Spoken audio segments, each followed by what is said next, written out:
अस्सलाम वालेकुम dear students, आज का जो हमारा टॉपिक है वो है पाकिस्तान की फ़िकस आमदनी और पाकिस्तान की फ़िकस आमदनी में कमी के असबाब बयान करें। पाकिस्तान की फ़िकस आमदनी जो करंटली जो आपका जो सर्वे था 2019 का, उसके मुताबिक पाकिस्तान की जो फ़िकस आमदनी थी वो थी $1357 थी आपके पास। $1357 जो थी वो आपके पास काउंट की गई थी। 2019 का जो आपका इकनॉमिक जो था वो सर्वे था। फ़िकस आमदनी फाइंड कैसे की जाती है? फ़िकस आमदनी का फार्मूला होता है आपके पास, फ़िकस आमदनी बराबर है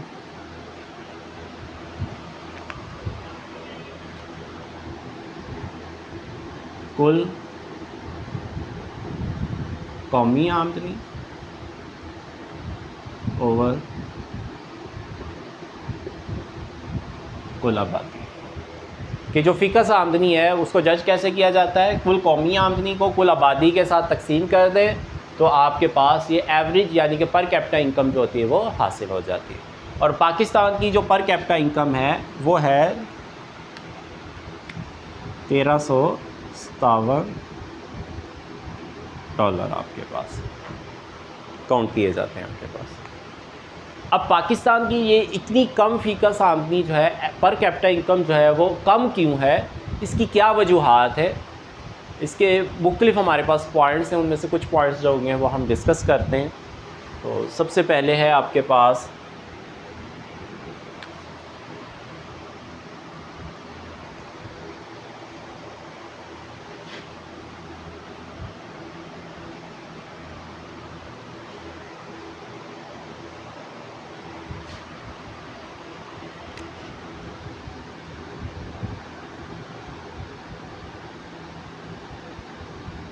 कुदरती वसाइल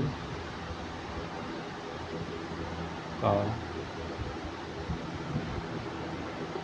कम है।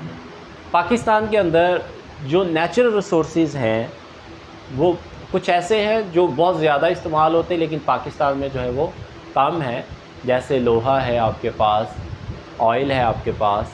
इस तरह के जो कुदरती जो ज़राए हैं वो पाकिस्तान के अंदर बहुत कम है, जिसकी वजह से हमें यही आपका जो बहुत सारे जो नेचुरल रिसोर्सेज हैं आपको बाहर से जो प्रोडक्ट्स मंगवानी पड़ती है, जैसे लोहा बाहर से मंगवाना पड़ता है, ऑयल आपको बाहर से मंगवाना पड़ता है, तो आपका बहुत ज़्यादा जो ज़र मुबादला जो होता है इसके ऊपर खर्च हो जाता है, जिसकी वजह से आपका बैलेंस ऑफ पेमेंट भी ख़राब होता है और साथ में कौमी आमदनी जो होती है वो कम हो जाती है। आपकी अखराजात आपके ज़्यादा हो जाते हैं और आमदनी की जो रेशो होती है वो कम हो जाती है। उसके बाद है आपके पास सेकंड है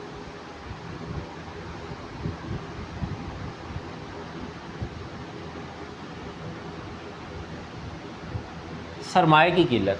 अगर हमारे पास कोई नेचुरल रिसोर्सेज है भी तो हम बाज़ का तो उसको निकाल नहीं सकते क्योंकि हमारे पास सरमाए की कमी, हम इतनी हैवी इन्वेस्टमेंट जो है वो नहीं कर सकते, जिसकी वजह से वो नेचुरल रिसोर्सेज जो होते हैं वो बिन बिके रह जाते हैं, आपके पास वैसे ही अंडरग्राउंड रह जाता है, तो निकाल नहीं सकते। अगर निकालते तो उसकी कॉस्ट बहुत ज़्यादा है, उसके ऊपर इन्वेस्टमेंट बहुत ज़्यादा है, तो सरमाया ना होने की वजह से या कम होने की वजह से हम उसको फुल कैपेसिटी के साथ इस्तेमाल नहीं कर सकते। सेकेंडली ये भी होती है कि हमारे मुल्क के अंदर सरमाया कम है तो हम हैवी इन्वेस्टमेंट नहीं करते, बड़ी इन्वेस्टमेंट नहीं करते, बड़ी सरमायाकारियाँ नहीं करते, जदीद टेक्नोलॉजी का इस्तेमाल कम करते हैं, जिसकी वजह से हमारा प्रोडक्शन लेवल भी कम रहता है और हमारी एक्सपोर्ट भी जो होती है वो कम हो जाती है। और उसके बाद है थर्ड है आपके पास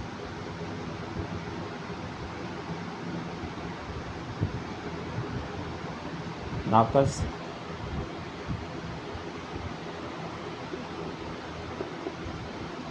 मनसूबाबंदी। हमारे यहाँ जो प्लानिंग है डेवलपमेंट के पॉइंट ऑफ व्यू से वो इतनी नहीं की जाती, क्योंकि हमारे यहाँ मोस्टली जो होता है वो 5 ईयर्स को देखकर जो होता है वो प्लान किया जाता है, लॉन्ग रन प्लानिंग नहीं की जाती। पॉलिटिकल कंडीशंस आए रोज़ आपकी चेंज होती रहती है, अनस्टेबल सी हैं आपके पास, हुकूमतें जो होती है वो एक दूसरे के ऊपर सिर्फ इल्ज़ामात ही लगाते रहते हैं, वर्किंग इनकी जो होती है वो कम रह जाती है और इसी वजह से कोई प्रॉपर प्लानिंग नहीं कर सकते। वो ज़्यादातर ये वो इन्वेस्टमेंट करते हैं, वो प्लानिंग करते हैं जो विजिबल हो, यानी कि लोगों को वो इन्वेस्टमेंट करते हैं जो लोगों को नज़र आए, ताकि दोबारा जो होते हैं वो वोट वगैरह जो होता है वो ले सकें। लेकिन अगर ये लॉन्ग रन की प्लानिंग करें तो उसमें ज़ाहिर सी बात है पूरी दुनिया का भी पूरे मुल्क का जो होता है वो फ़ायदा हो जाता है आपके पास। इसके बाद है दौलत की गैर मुसावियाना तकसीम है।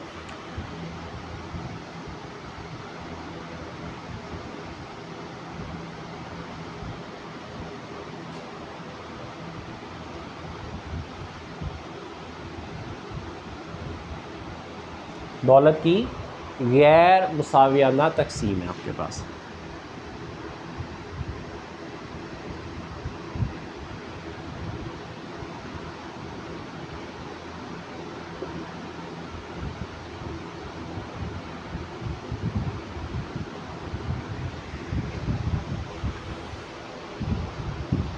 जब से पाकिस्तान बना हुआ है दौलत कुछ हाथों में ही ज़्यादा जो है वो गर्दिश कर रही है। जब पाकिस्तान बना था तो कुछ आपके पास ऐसी फैमिलीज़ थी जिनके पास पाकिस्तान की आमदनी का, पाकिस्तान की इनकम का बहुत ज़्यादा हिस्सा उन्हीं लोगों के पास, वो चंद फैमिलीज़ के पास ही था। आज भी वही फैमिलीज़ जो हैं वो पूरे पाकिस्तान के ऊपर जो है वो राज कर रही है। इसीलिए हम कहते हैं कि पाकिस्तान के अंदर बहुत ज़्यादा जो निज़ाम है वो जागीरदाराना भी आ जाता है आपके पास। तो पैसे की डिस्ट्रीब्यूशन ज़्यादा है, प्राइसेस जो है वो कंटिन्यूस जो है वो आपके मुल्क के अंदर बढ़ती जा रही है। अमीर बेचारा अमीर जो है वो अमीर से अमीर होता जा रहा है, और बेचारा जो गरीब है वो बेचारा गरीब से गरीब तर होता जाता है, जिसकी वजह से इन दोनों के इनकम लेवल के अंदर जो होता है वो बहुत ज़्यादा आपका गैप आ जाता है। इसके बाद है नंबर 5 है आपके पास सियासी अदम इस्तेहकाम है।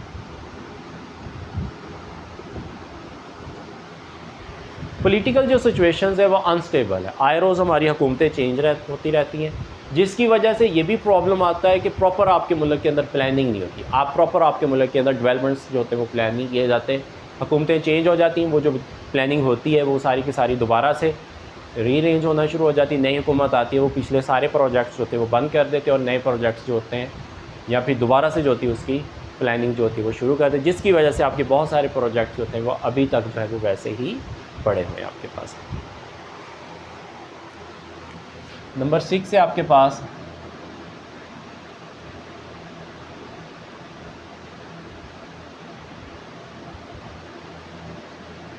अदायगियों के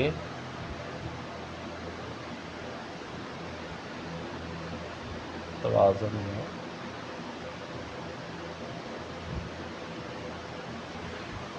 और काफ़ी सालों से जो है वो हमारे मुल्क का जो है वो बैलेंस ऑफ पेमेंट यानी कि अदायगियों का जो तवाज़ुन है वो खसारे के अंदर ही है। हमारे मुल्क की जो इंपोर्ट्स जो हैं वो ज़्यादा हैं, जबकि हमारे मुल्क की जो एक्सपोर्ट है वो कम है। और वैसे भी हमारा मुल्क जो वो एग्री बेस है, तो हम एग्री प्रोडक्ट्स जो एक्सपोर्ट करते हैं वो सस्ते दामों होती हैं, लेकिन जब प्रोडक्ट बन कर आती हैं तो वो महंगे दामों होती हैं। ये भी वजह है कि हमारा बैलेंस ऑफ पेमेंट जो है वो आपका ख़राब रहता है, हमेशा ही खसारे के अंदर चला जाता है। उसके बाद है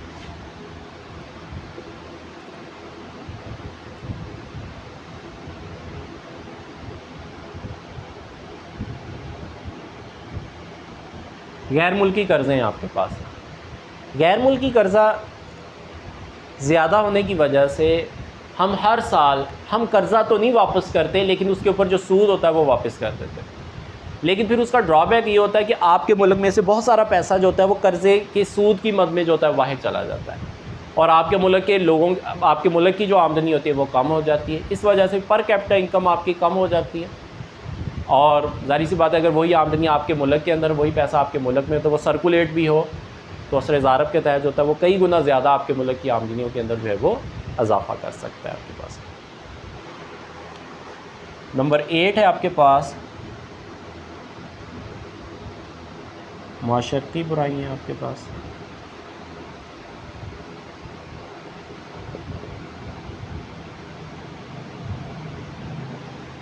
हमारे यहाँ बहुत ज़्यादा लोग जो है वो स्मगलिंग, रिश्वत, चोर बाज़ारी, इस तरह की जितनी भी आमदनी होती है उसको वो जो डाटा होता है वो आपका शो नहीं होता। शॉर्टकट को जो होता है वो ज़्यादा प्रेफर करते हैं, और अगर आमदनी लोगों के पास है भी तो उसको वो शो नहीं करते। माशरे के अंदर ये सारी बुराइयां होने की वजह से आपके लोगों का इनकम लेवल भी जो होता है वो कम हो जाता है, जो क्योंकि ज़ाहिर सी बात है लोगों के रोज़गार कम है, इसी वजह से वो इस साइट के ऊपर ज़्यादा चले जाते हैं आपके पास। आसान उनको लगता है वर्किंग के हवाले से। इस वजह से भी लोगों की जो आमदनी जो है वो कम होती है, पर कैपिटा इनकम भी आपकी यहाँ पर कम हो जाती है आपके पास।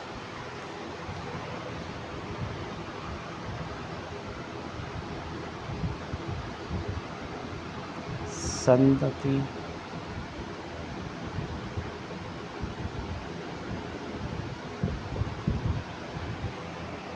सनती पसमानदगी आपके पास। सनती पसमानदगी में ये हो जाता है, दरअसल पाकिस्तान एक एग्री बेस्ड इकॉनमी है आपके पास। हम ज़्यादा एग्रीकल्चर को जो है वो प्रेफर करते हैं, और एग्री बेस्ड जो इंडस्ट्री है वो सारी की सारी एग्रीकल्चर सेक्टर के ऊपर अप्लाई बेस कर रही है। तो एग्री बेस्ड जो इकॉनमी होती है आपके पास, एग्रीकल्चर की जो प्रोडक्ट्स होती है, इसका जो रॉ मटेरियल होता है वो सस्ते दामों बिकता है और महंगे दामों इसकी प्रोडक्ट बंद कराते हैं। और अगर खुदा न खास्ता सैलाब आ जाए, ज़लज़ला आ जाए, बारिशें बहुत ज़्यादा हो जाए, फसलों को कोई बीमारी लग जाए, तो आपकी जो प्रोडक्शन होती है वो कम हो जाती है या ख़त्म हो जाती है, जिसकी वजह से ये इंडस्ट्री भी जो होती है वो फ्लॉप हो जाती है। इस वजह से भी हमारे मुल्क के लोगों की पर कैपिटा इनकम जो है वो बहुत कम है आपके पास।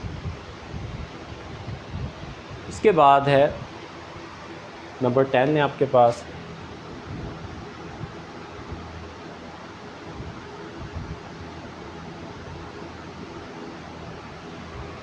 अभी भी हमारे मुल्क के अंदर बहुत ज़्यादा जो है वो बेरोज़गारी है, और उसमें से कुछ बेरोज़गारी हमारे पास मख्फी बेरोज़गारी है, जैसे कि जो लोग एग्रीकल्चर सेक्टर के साथ बिलोंग करते हैं, तो वो एक आदमी का जो काम होता है वो 4-4 लोग काम कर रहे होते हैं, तो इसका मतलब वहाँ पर 3% जो है वो मख्फी बेरोज़गारी का शिकार होते हैं। और एग्री बेस इकॉनमी होने की वजह से जब सनतें एग्रीकल्चर सेक्टर के ऊपर बेस करती हैं, अगर एग्रीकल्चर की प्रोडक्शन कम होती है तो साथ ही इंडस्ट्री भी जो होती है वो फ्लॉप होना शुरू हो जाती है। तो इसका मतलब है इंडस्ट्री के अंदर काम करने वाले लोग भी होंगे, वो सारे के सारे बेरोज़गार हो जाएंगे। अगर फैक्ट्री 24 घंटे चल रही है, रॉ मटेरियल उनके पास कम हासिल होता है, तो इसकी वजह से अगर 8 घंटे फैक्ट्री चलेगी तो इसका मतलब है आगे के 16 घंटे जो फैक्ट्री चलती थी वहाँ पर काम करने वाला जो वर्कर होगा वो सारे का सारा बेरोज़गार हो जाएगा। ये थे आपके कुछ पॉइंट्स कि पाकिस्तान के अंदर लोगों की जो फ़ीकस आमदनी है उसकी कमी के क्या असबाब हैं आपके पास।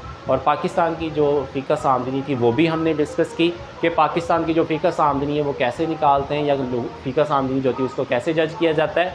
अगर हम कुल कौमी आमदनी को कुल आबादी के साथ तकसीम कर देंगे तो आपके पास फ़ीकस आमदनी आ जाती है, जबकि पाकिस्तान की जो फ़ीकस आमदनी है वो 1357 फ़ी डॉलर है आपके पास।